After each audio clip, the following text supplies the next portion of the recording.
CCNA Official Cert Guide gathers multiple chapters into groups called parts. You should do a comprehensive review of each part a few weeks after you complete them. This video, it's all about Volume 1, Part 3. Let me give you some advice. Let's jump in. This video is pretty short and straightforward, so I'm going to focus on labs. This part of the book has a lot of lab topics, so that'll be your #1 review activity. Then I'll go over a comprehensive list of suggested review activities for this part, and I'll close with a brief comment about when you should do this review. So let me tell you why labs are so important for this part. Throughout this entire part, all the exam topics that are covered are configure and verify exam topics. So it's only 4 major exam topics. Now the major exam topics have a number like 2.1, 2.2, 2.4, and 2.5 with the current version 1.1 CCNA blueprint. And those major exam topics have verbs configure and verify, configure and verify, configure and verify, and interpret, which is a strange one, but interpret means look at show commands and figures and the like and figure out what's going on, which means you have to do the same thing as verify, and half of what you verify is what the configuration does. So I reinterpret interpret to mean configure and verify, all right? So if the only exam topics covered in this part are configure and verify exam topics, clearly you would benefit from labbing, right? So make sure and do that. So the easiest and best way to get some lab experience is to go to my blog. It's free to anyone. So you go to searchskills.com and you click up at the top where it says labs, and it'll open up this menu. And in this case, we're talking about Volume 1, Part 3. So if you click Volume 1, Part 3, you get the lab specific to that. And I'll give you a quick demo of where to go from there. So here we are at searchskills.com, and we go up here to the lab item on the top menu. If I scroll over to where it says under Volume 1, Part 3, VLAN and STP, and click that, what it does is an advanced search and look for labs in that part of the book. And up at the top here, we get the advanced search block. So you could search further if you want. And down below, we see all the labs from Part 3. So you could just scroll through that and find whatever labs you want. But if you want to drill down, you could hit this plus. And you could pick to see all the labs in Chapter 8 or all the labs in Chapter 10. For instance, if I clicked Chapter 8, instead of seeing the labs like these, which is some VLAN and some spanning tree, if we click Chapter 8, now I see only VLAN and VLAN trunking labs down below. So you could drill down a little further and pick the labs you want to try. Additionally, I created a brand new config lab that's kind of special. I put the word big in the name even. It's big in that it covers a lot of topics. In fact, I went out and looked at everything in this part of the book and said, let me add as much of that as I can into one lab. So this lab covers VLANs and VLAN Trunks and EtherChannel and RSTP and a few other small topics in there. And it uses this network design you see over there on the right. So make sure you check out the big new LAN config lab. There's the direct link. And I'm guessing it's probably a 45 to 60 minute lab once you get into it. All right. I've got intro and review videos for that as well. Now, beyond those labs, there's a thing called the Pearson Network Simulator, and there's a light that is free version as well. All right. So the Pearson Network Simulator, usually it's about $100 US to buy it. That's a full product with 300 to 350 labs. I forget, somewhere around in there. And those are scripted lab exercises. So you could buy that. But the light version is free if you own the books. And basically, it's fewer labs than the paid product. All right. And the idea is you use this free version and you can kick the tires. And if you don't like it, you don't have to buy the full product. If you do like it, you might want to buy the full product. So why do I mention that here? Well, if you've got the books, you've got access to the free version that comes with Volume 1. There it is, Network Simulator Lite, Volume 1. So that's a screenshot of what you'd see in that product. And there are 2 labs in particular that relate to this Part 3. There's one called Configuring VLANs. It's about a 20 to 30 minute scripted lab that gives you steps to do. And then there's another one, VLAN Troubleshooting. That's, again, a 20 to 30 minute scripted lab. So if you've got that product available because you own the books, it's worth the time and effort to figure that out and use the Pearson Network Simulator. So in addition to those labs, what should you be doing for part review in Volume 1, Part 3? Well, my favorite 2 additional activities are the ones I've noted with an asterisk here, but there are a few more as well. So let me walk you through those.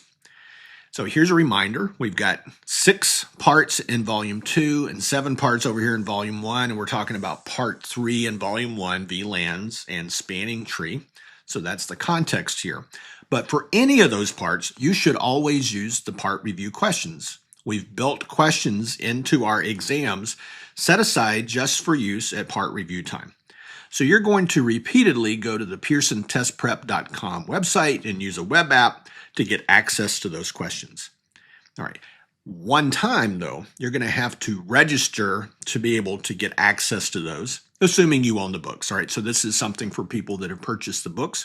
So just a quick overview of the process. You're going to need an access code. And that access code is only visible once you've registered the books. So no matter where you buy the books, you look in the introduction, it tells you how to register your book. Once you do that, you'll have a login at ciscopress.com. It'll reveal this access code. And then you go to PearsonTestPrep.com and it says, hey, would you like to use your access code to get access to a new product? Yes, do that. And if you get confused at all, the how-to instructions are at this thing called the companion website for the book. All right. All that's in the introduction to the book. So you do all that once, and then for several hundred times probably during the course of your CCNA study, you'll go back to PearsonTestPrep.com and use some practice questions. Every time you do part review for a part, I think you should do the part review questions.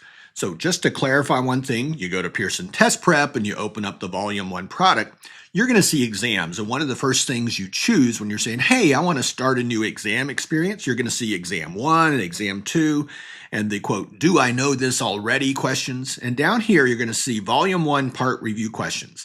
Now, clearly that's what you want to check, right? Just based on the obvious name. But to get to the part review questions for Volume 1, Part 3, you start out by checking the part review questions exam.